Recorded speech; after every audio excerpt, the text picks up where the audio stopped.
আজকে একটা খুব সুন্দর মুহূর্ত শেয়ার করি আপনাদের সাথে। তো ঘটনা যেটা হয়েছে, লাস্ট ৩ মাস ধরে আমি অফিস করতেছি না। মানে আমি আমার জবটা ছেড়ে দিয়েছি। তো সাডেনলি আবার আজকে সকাল থেকে একটা নতুন জবে জয়েন করব।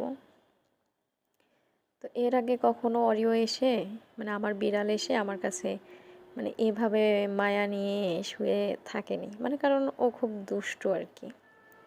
তো আজকের ঘটনা যেটা হয়েছে, ও একদম সকাল থেকে এসে আমি ঘুমাচ্ছি, ও আমার মানে কোলের উপর শুয়ে ঠিকই যেভাবে আমাকে জড়িয়ে ধরে আছে। তো বিষয়টা দেখে মানে আমি খুব অবাক হলাম যে ও কি আগে থেকেই বুঝতে পারলো যে আজকে আমি সারাদিন বাসায় থাকবো না।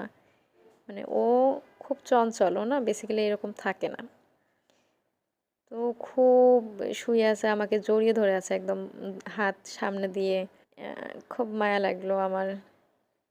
ওরা মনে হয় আগে থেকে বুঝে সব।